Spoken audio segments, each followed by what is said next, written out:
ప్రజాపాలన పేరు మీద అధికారంలోకి వచ్చినటువంటి ఒక రేవంత్ రెడ్డి ప్రజాస్వామ్య స్ఫూర్తికి విరుద్ధంగా రాజ్యాంగ నిబంధనలను తుంగలో తొక్కుతూ ఒక నియంత లెక్క మారి ఇవాళ కొంతమంది పోలీస్ అధికారులను పాలెగాళ్లుగా మార్చుకొని తన ప్రైవేట్ ఆర్మీగా మార్చుకొని ఇవాళ బీఆర్ఎస్ పార్టీకి సంబంధించిన కార్యకర్తలపైన ముఖ్యంగా నాయకులపైన విచ్చలవిడిగా కేసులు పెట్టి ఇవాళ అణచివేతకు పాల్పడే దుర్మార్గమైన ప్రయత్నం చేస్తా ఉంటే ఇవాళ డీజీపీ జితేందర్ గారి దగ్గరికి వచ్చి ఈరోజు ఒక ముఖ్యమైన అంశం పైన రిప్రజెంటేషన్ ఇవ్వటం అయింది.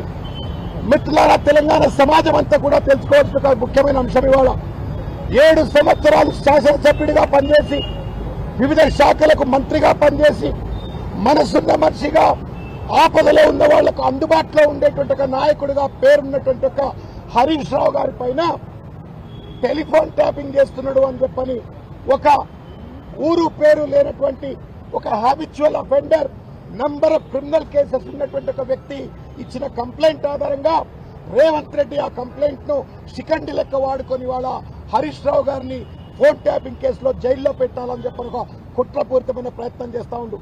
ఈ దుర్మార్గం ఎంత నీచమైంది అంటే వాళ్ళ వంశీకృష్ణ అని చెప్పని ఆ కంప్లైంట్ లో అంతర్భాగమైనటువంటి ఇంకొక వ్యక్తిని పట్టుకొచ్చి అరెస్ట్ చేసి స్థానిక west zone DCP Vijay Kumar, Panjagutta ACP Mohan Kumar, ఇంకా కొంతమంది ఆఫీసర్లు హరీష్ రావు పేరు చెప్తావా సస్తవా అని చెప్పని వంశీకృష్ణను బెదిరించి వాళ్ళ ఫోర్స్డ్ కన్ఫెషన్స్ కోసం ఇవాళ దుర్మార్గమైన ప్రయత్నం చేస్తా ఉన్నారు.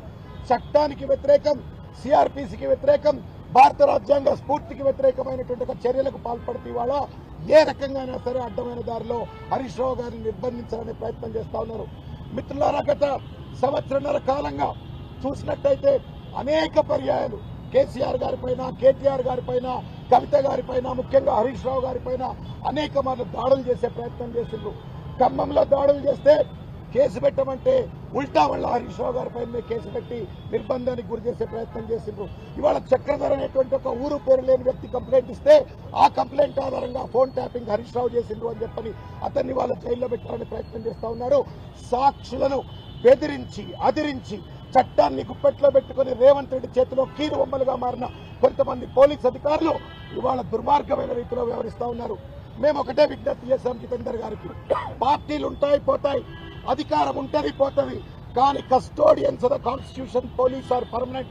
ఒకప్పుడు తెలంగాణలో పోలీసులు అంటే గర్వపడే వాళ్ళం, ఫ్రెండ్లీ పోలీస్ అని చెప్పని, చట్టానికి రాజ్యాంగానికి లోబడి పనిచేసే పోలీస్ అని.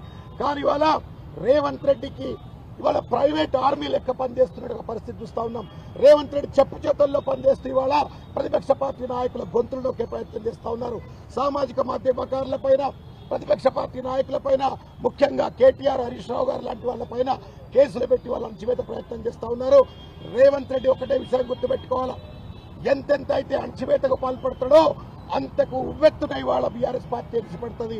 హరీష్ రావు గారిపైన కానీ, కేటీఆర్ గారిపైన కానీ ఇటువంటి కీలక నాయకులపైన చేయి వేసే ప్రయత్నం చేస్తే, తప్పుడు కేసులు వేసే ప్రయత్నం చేస్తే ప్రజల ఆగ్రహావేశాలకు కొట్టుకపోక మానవు అని చెప్పని ఇవాళ రేవంత్ రెడ్డి గుర్తుపెట్టుకోవాలని చెప్పని కోరుతా ఉన్నాము.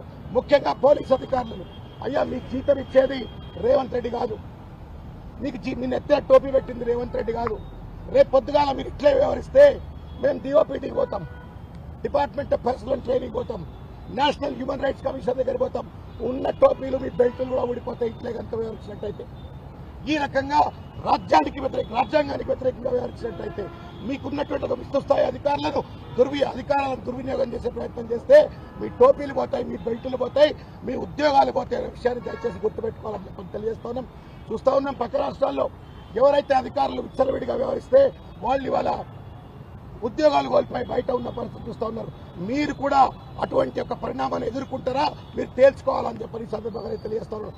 దమ్ముంటే దొంగలను పట్టుకోండి, క్రిమినల్స్ పట్టుకోండి, కానీ ప్రజల కోసం కొట్లాడుతున్న ప్రజా గొంతుకల పైన, హరీష్ రావు గారి పైన తప్పుడు కేసు పెట్టాలనే ప్రయత్నం చేస్తే మాత్రం తస్మాత్ జాగ్రత్త, తగిన మూల్యం మీరు చెల్లించుకుంటారని చెప్పని సందర్భంగా నేను తెలియజేస్తా ఉన్నాను.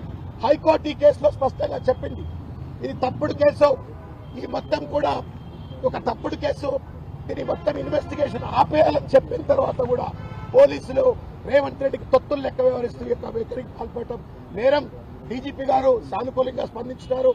విజయ్ కుమార్ గారి పైన, మోహన్ కుమార్ పైన మిగతా అధికారులపైన సత్వరంగా చర్యలు చేపడతామని చెప్పని కూడా వాగ్దానం చేయటమైంది. మేము చట్టాన్ని నమ్ముతా ఉన్నాం, రాజ్యాంగాన్ని నమ్ముతా ఉన్నాం.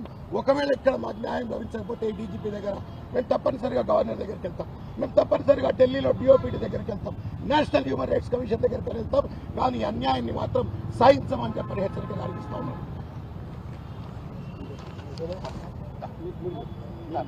ఏమంటారు? చాలా సరిపోతుంది.